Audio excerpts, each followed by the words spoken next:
தந்தை மகன் தூயாவின் பெயராலே ஆமீன்.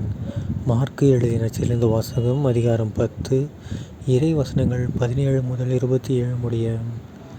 அக்காலத்தில் இயேசு புறப்பட்டு சென்று கொண்டிருந்தபோது வழியில் ஒருவர் அவரிடம் ஓடி வந்து முழந்தாள் படியிட்டு, நல்ல போதகரே, நிலை வாழ்வை உரிமையாக்கி கொள்ள நான் என்ன செய்ய வேண்டும் என்று அவரை கேட்டார்.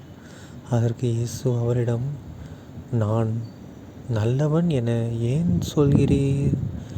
கடவுள் ஒருவரை தவிர நல்லவர் எவரும் இல்லையே. உமக்கு கட்டளைகள் தெரியும் அல்லவா? கொலை செய்யாதே, விபச்சாரம் செய்யாதே, களவு செய்யாதே, பொய் சான்று சொல்லாதே, வஞ்சித்து பறிக்காதே, உன் தாய் தந்தையை மதித்து நட என்றார். அவர் இயேசுவிடம், போதகரே, இவை அனைத்தையும் நான் என் இளமையிலிருந்தே கடைபிடித்து வந்துள்ளேன் என்று கூறினார். அப்போது இயேசு அன்பொழுக அவரை கூர்ந்து நோக்கி, உமக்கு இன்னும் ஒன்று குறைபடுகிறது. நீர் போய் உமக்கு உள்ளவற்றை விற்று ஏழைகளுக்கு கொடும். அப்போது விண்ணகத்தில் நீர் செல்வராயிருப்பீர்.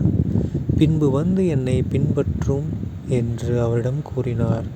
இயேசு சொன்னதை கேட்டதும் அவர் முகம் வாடி வருத்தத்தோடு சென்று விட்டார். ஏனெனில் அவருக்கு ஏராளமான சொத்து இருந்தது. இயேசு சுற்றிலும் திரும்பி பார்த்து தம் சீடரிடம், செல்வர் இறையாட்சிக்கு உட்படுவது மிகவும் கடினம் என்றார். சீடர்கள் அவர் சொன்னதை கேட்டு திகைப்புக்கு உள்ளானார்கள். மீண்டும் இயேசு அவர்களை பார்த்து, பிள்ளைகளே, செல்வர்கள் இறையாட்சிக்கு உட்படுவது மிகவும் கடினம். அவர்கள் இறையாட்சிக்கு உட்படுவதை விட ஊசியின் காதில் ஒட்டகம் நுழைவது எளிது என்றார். சீடர்கள் மிகவும் வியப்பில் ஆழ்ந்தவர்களாய், பின் யார்தான் மீட்பு பெற முடியும் என்று தங்களிடையே பேசிக்கொண்டார்கள்.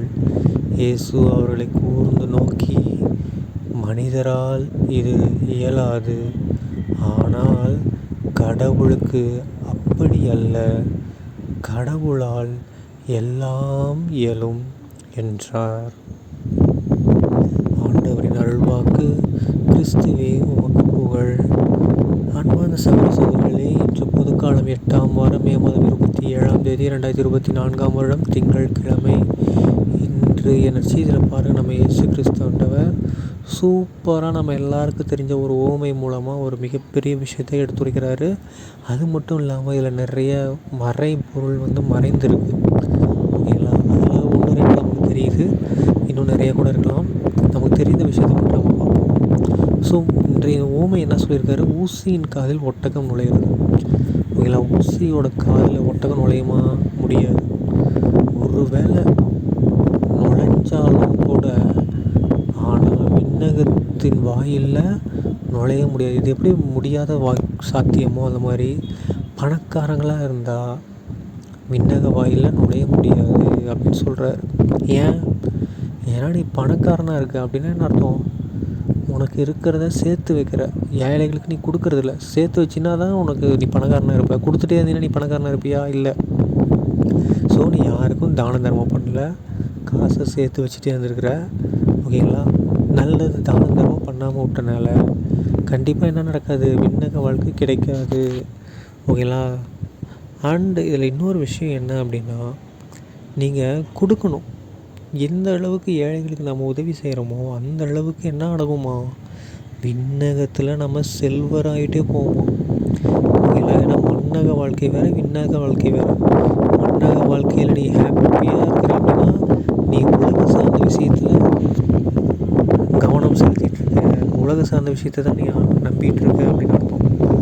அதே உலக சார்ந்த விஷயத்தை நீ குறைச்சிக்கிட்டு தூயாவின் கனிகளையும் கொட்டைகளையும் பெற்று வாழ்ந்த அப்படின்னா கண்டிப்பாக விண்ணகத்தில் நம்ம மிகப்பெரிய செல்வராக இருக்கலாம். அந்த செல்வம் யாராலும் எதுவும் பண்ண முடியாத செல்வம்.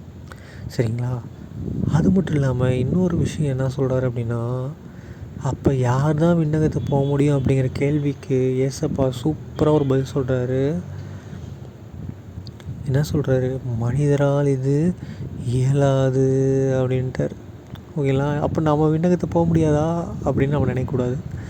ஏன் அப்படின்னா, மனிதரால் இது இயலாது அப்படின்னா, நாம் இயேசு கிறிஸ்துவோடு இணைந்தால் மட்டுமே நம்மளை அவர் கூட்டிகிட்டு போவார். நம்மளாக போக முடியாது. நம்மளை இயேசப்பா கூட்டிகிட்டு போனால் மட்டும்தான் நம்மளால் விண்ணகத்துக்கு செல்ல முடியும். ஓகேங்களா? ஸோ நீங்களும் என்ன பண்ணணும், நான் நல்லவனாக இருந்து நானே போய்க்கிறேன் விண்ணகத்துக்கு. நான் என் சொத்தெல்லாம் ஏழைகளுக்கு கொடுத்துட்டேன், தான தர்மம் பண்ணுறேன், நல்லவனாக இருக்கேன். ஆனால் இயேசு கடவுளை நம்ம நம்பாமல், கடவுளை பற்றி அறியாமல் இருந்தோம்னா வேஸ்ட்டு. ஏன்னா நம்ம போக முடியாது, கடவுளால் மட்டுமே நம்மளை கூட்டிகிட்டு போக முடியும். தந்தை மகன் தூய ஆவியின் பெயராலே ஆமீன். இயேசுவுக்கே புகழ், இயேசுவுக்கே நன்றி, மரியே வாழ்க, இயேசுவின் ரத்தம் ஜெயம், அல்லேலூயா, பிரைஸ் தி லார்ட்.